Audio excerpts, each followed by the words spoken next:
নমস্কার, আমার নাম ডক্টর মনীষ দে। আমি একজন ব্যথা বিশেষজ্ঞ অর্থাৎ পেইন ফিজিশিয়ান। তো আজকের বক্তব্য হচ্ছে হাতে এবং পায়ের ব্যথা। এবং হাতের এবং পায়ের কোন কোন জায়গার ব্যথা? মেইনলি হচ্ছে হাতের আঙ্গুল এবং হাতের যেখানটা শুরু হয়, যেখান থেকে আমাদের রিস্ট বা কবজি বলি, সেই জায়গার ব্যথা। আর পায়ের ক্ষেত্রে কোথায়? পায়ের ক্ষেত্রে হচ্ছে প্ল্যান্টার ফ্যাসাইটিস। তো হাতের যে ব্যথাটা আছে সেটা নিয়ে আগে আলোচনা করি। তো হাতের ব্যথা অনেক ধরনের হয়, ঝিনঝিন করে, অনেক ক্ষেত্রে হাতের জায়গা অবশ হয়ে যায়, নামনেস থাকে, গ্লাস টাস তুলতে অসুবিধা হয়। এই সিমটমসগুলো কিন্তু খুব কমন, এবং সেগুলো আমরা ভাবি যে হ্যাঁ সুগার থেকে হচ্ছে বা অন্য কোনো সমস্যা থেকে হচ্ছে, এই একটা কমন একটা ধারণা রয়েছে। তো যখন আপনারা এই সিমটম নিয়ে আসেন একজন ডাক্তারবাবুর কাছে, বিশেষ করে ব্যথা বিশেষজ্ঞের কাছে, তারা এইভাবে অ্যাপ্রোচ করে, আমরা এইভাবে অ্যাপ্রোচ করি। তো আপনার যে ব্যথাটা হচ্ছে কোন লোকেশনে হচ্ছে, কোন কোন আঙ্গুলে হচ্ছে, এবং সেইটা কি ধরনের ব্যথা, এই দুটো মেন আমাদের জিজ্ঞাস্য থাকে। তো ধরুন হাতের কবজিতে ব্যথা এইখানটায়, এবং সেই কবজি থেকে ব্যথাটা এই তিনটে এবং সাড়ে তিনটে আঙ্গুল অবধি গেল। মানে এই সাড়ে তিনটে আঙ্গুল কী করে বুঝছেন?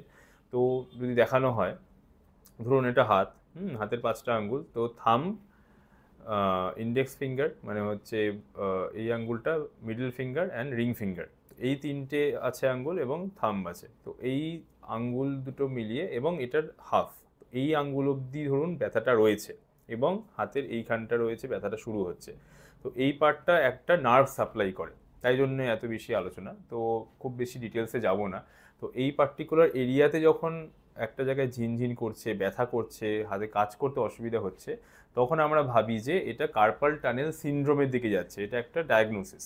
ঠিক আছে? তো এটার কারণগুলো জানতে হয়। অবভিয়াসলি সুগার একটা বড় কারণ, থাইরয়েডের সমস্যার রিপিটেটিভ কাজ, যেটা আমরা অনেক সময় করে থাকি, ওবিসিটি, হ্যাঁ, অনেক সময় ফ্যাটি টিস্যুস থাকে, এইখানে নার্ভটা এই জায়গায় থাকে এবং সেটার উপরে প্রেশার দেয়। তো এই পার্টিকুলার এরিয়াতে ব্যথাটা হয়, এবং সেটা কী ধরনের ব্যথা হয়? ঝিনঝিনে ব্যথা, মানে হচ্ছে ছুট ফুটছে জ্বালা টাইপের ব্যথা, একটা নিউরোপ্যাথিক পেন, মানে নার্ভ রিলেটেড পেন আমরা বলে থাকি। তো এটার জন্য কীভাবে ডায়াগনোসিস করব? তো আমরা একটা হিস্ট্রি নিলাম, এবার ফিজিক্যাল এক্সামিনেশন বা কী করে দেখব। তো হাত এরকম ধরুন আছে, তো হাতটা এরমভাবে কিছু সেকেন্ডস আমরা ধরে রাখি, অন্তত পক্ষে 10 থেকে 20 সেকেন্ড। তারপরে যখন আমরা ছেড়ে দিই, ওই ঝিনঝিনে ভাবটা বেড়ে যায়, সেইটা একটা টেস্ট রয়েছে। আরেকটা স্ট্রেচ করে রাখি অপোজিট দিকে, তো সেইখানে কি হয়, সেইখানেও কিন্তু কিছুক্ষণ পরে নামনেসটা বেড়ে যায়। তো এই জিনিসগুলো ধরুন আপনারা হচ্ছে, ইউজুয়ালি ইগনোরড হয়, অনেক পরে এসে প্রেজেন্ট করেন। তো কেন এটা আগে থেকে ডায়াগনোসিস হওয়া দরকার? কারণ নার্ভের ওপর যদি কম্প্রেশন বেশি হয়, আমাদের নার্ভ তো একটা তো ধরুন সেন্সেশন, আমরা টাচ করি, স্পর্শ করি, সেটা বুঝতে পারি। আরেকটা হচ্ছে ব্যথার অনুভূতি দেয়, গরম ঠান্ডা তো রয়েছেই। আর কি আছে, হাতের বিভিন্ন কাজ থাকে, মোটর ফাংশনস, মানে মাসেলসগুলো কিন্তু যদি দেরি করে ডিটেকশন হয়, সেগুলো কিন্তু আস্তে আস্তে ক্ষয় হওয়া শুরু হয়। তো মাসেল অ্যাট্রফি হতে পারে যদি এই সিমটমটাকে ইগনোর করা হয়। তো যখনই আপনার ঝিনঝিনে ব্যথা হওয়া শুরু হবে, অবশ্যই একজন ব্যথা বিশেষজ্ঞকে দেখাবেন, ডায়াগনোসিসটা করা দরকার, এবং তার সঙ্গে সঙ্গে ব্যবস্থা নেওয়া দরকার। তো এই চিকিৎসা কীভাবে শুরু হবে? ডায়াগনোসিস হলো, ওটা চিকিৎসার অঙ্গ। তারপরে হচ্ছে আমাদের ওষুধপত্র দেওয়া হয় কিছু ক্ষেত্রে, যেমন ইনিশিয়ালি খুব ব্যথা থাকে, নিউরোপ্যাথিক মেডিসিনস দেওয়া হয়, গাবাপেন্টিন, প্রিগাবালিন বা ওই জাতীয় কিছু ওষুধ, এবং সাথে সাথে নন ফার্মাকোলজিক্যাল মেজার্স, মানে হচ্ছে ওষুধ ছাড়া যে যে প্রক্রিয়া আমরা কমাতে পারি। স্পেশাল ধরনের স্প্লিন্ট আছে, এবং স্পেশাল ধরনের ব্যায়াম রয়েছে। কিছু স্প্লিন্ট রয়েছে, রিস্ট স্প্লিন্ট, যেটা একটু এক্সটেন্ড করে রাখে হাতটাকে সামান্য রাত্রিবেলার দিকে, যেটা ব্যথা যখন বেশি হয়। এবং আরও কিছু কিছু অ্যাক্টিভিটিস অ্যাভয়েড করা হয়, যেমন রিপিটেটিভ অ্যাকশনস, যেটার জন্য ব্যথাটা শুরু হয়। হ্যাঁ, বারবার কন্টিনিউয়াস অ্যাকশনস, যেগুলো সুগার কন্ট্রোল করা, থাইরয়েড কন্ট্রোল করা, ওবিসিটি রিডিউস করা, লাইফস্টাইল চেঞ্জেস যেগুলো, সেগুলো করতে হয়। এবং তার সাথে খুব বেশি ব্যথা হলে অনেক ক্ষেত্রে আমরা ব্যথার ওষুধ হিসেবে পেইন কিলার দিয়ে থাকি। তো এই হলো আমাদের চিকিৎসার নিয়ম ইনিশিয়াল পার্টটায়।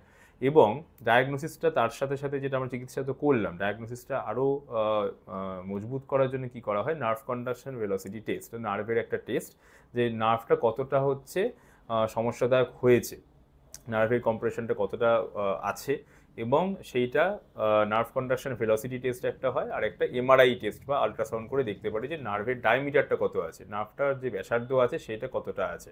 এবং সেইটা যদি কমে যায়, মানে হচ্ছে অনেকটা বেশি প্রেশার এই জায়গা দিয়ে নার্ভটা যাচ্ছে, অনেকটা বেশি প্রেশার থাকছে, সেই ক্ষেত্রে কিন্তু অপারেশন করতেও হতে পারে।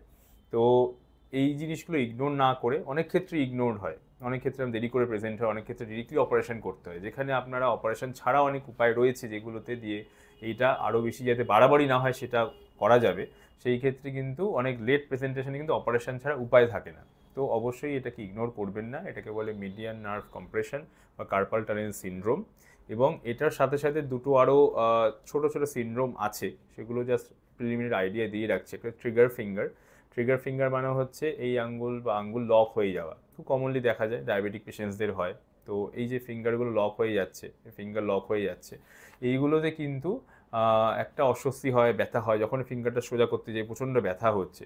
তো ট্রিগার ফিঙ্গার মানে হচ্ছে এই যে আমাদের নাকল বোন যেটা বলি আমরা, তো এই জায়গাগুলো দেখবেন শক্ত শক্ত আছে, তো এইখানে আমাদের যে মাংসপেশি যে হাড়ে গিয়ে আটকাবে সেই পার্টটাকে টেন্ডন বলা হয়। মাংসপেশি হাড়ে গিয়ে যে যাচ্ছে, হাড়ে গিয়ে আটকাচ্ছে, একটা শীতের মধ্যে দিয়ে, একটা আবরণের মধ্যে দিয়ে যায়, সেই আবরণটা কিন্তু ইনফ্লেমড হয়। তো আবরণটা ইনফ্লেমড হওয়ার পরে কি হয়, বা আবরণের জায়গাটা কমে যায় এবং সেইটা কিন্তু প্রেশার দেয়, তার জন্য হট করে লক হয়ে যায় এই ফিঙ্গারসগুলো, পার্টিকুলারলি থাম্ব অ্যান্ড রিং ফিঙ্গারে কমনলি ডায়াবেটিক্সদের দেখা যায়।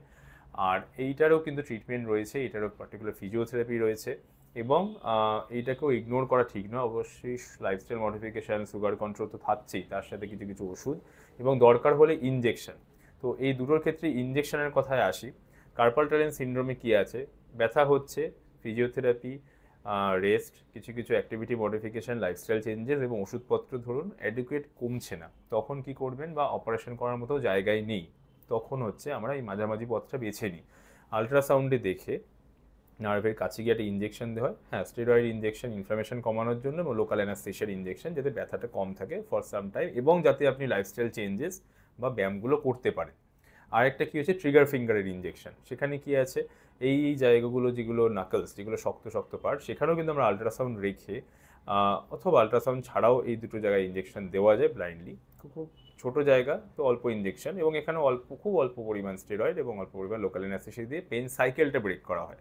তো ইঞ্জেকশনের উদ্দেশ্য হচ্ছে পেন সাইকেলটা ব্রেক করা, পেনটা ন্যাগিং, ডিলেড প্রেজেন্টেশন, অথচ সার্জারির মতো করার মতো জায়গায় নয়, সেইখানে এই ধরনের ইঞ্জেকশন দিয়ে আমরা কিন্তু এই ব্যথার অনুভূতিটা কমাতে পারি, পেন সাইকেলটা ব্রেক করতে পারি, এবং আপনাদের লাইফস্টাইল মডিফিকেশান বা ফিজিওথেরাপির করার প্রতি আমরা আপনাদের কি বলা যায় ইন্সপিরেশন দিতে পারি। তো এই ইন্সপিরেশনটা খুব দরকার। Lifestyle changes is a very important part of avoiding lifestyle diseases like pain. তো সেই ক্ষেত্রে কিন্তু পেন খুব বেশি হলে এইভাবে আমরা ট্রিটমেন্টটা করতে পারি। তো হাতের ব্যথা নিয়ে তো আলোচনা হলো, আরও অনেক ধরনের ব্যথা রয়েছে হাতে, এই দুটো খুব কমন, তো এইগুলো নিয়ে আমরা আলোচনা করলাম। যদি কোনো প্রশ্ন থাকে এই বিষয়ে তাহলে আপনার কমেন্ট বক্সে জানাতে পারেন। এই সিমটমে যারা ভুগছেন, রিস্টের পেন, ট্রিগার ফিঙ্গার, বা এই জায়গাতেও ব্যথা হয়, ডুপাইট্রেন্স কন্ট্রাকচার বলা হয়, ডুপাইট্রেন্স ডিকুয়ারভ্যান্স স্টেনোসাইনোভাইটিস রয়েছে। সো এগুলো হচ্ছে সব কটোমটো নাম, তো সেগুলোর মধ্যে যাচ্ছি না। এগুলো হচ্ছে মাংসপেশিগুলো কি হয়, হাতে তো বিভিন্ন জায়গায় হাড়ে গিয়ে আটকায়, তো ওই টেন্ডনে কিন্তু সাইনোভাইটিস বা ইনফ্লামেশন হতে পারে। একটা তো নার্ভের সমস্যা হলো, একটা টেন্ডিনাইটিস বা টেন্ডনের ইনফ্লামেশন, এখানেও টেন্ডন আছে, এখানেও ইনফ্লামেড হতে পারে, সেটাও একটা ডায়াগনোসিস করে আমরা করতে পারি, যেটাকে বলে ডিকুয়ারভ্যান্স স্টেনোসাইনোভাইটিস, এই জায়গাতে ব্যথা হয়। তো হাত রিলেটেড যা যা ব্যথা আছে না, সেগুলোকে প্লিজ ইগনোর করবেন না, একজন ব্যথা বিশেষজ্ঞকে দেখাবেন, এবং সেটা চিকিৎসা করা খুবই জরুরি, আর্লি চিকিৎসা, যাতে কিনা আপনি সার্জারিটা অ্যাভয়েড করতে পারেন, ওটা একটা কস্টলি ইস্যু, এবং আপনাদের লাইফস্টাইল মডিফিকেশানটা কিন্তু সাথে সাথে আমরা করতে বলি। নমস্কার, ভালো থাকবেন, সুস্থ থাকবেন।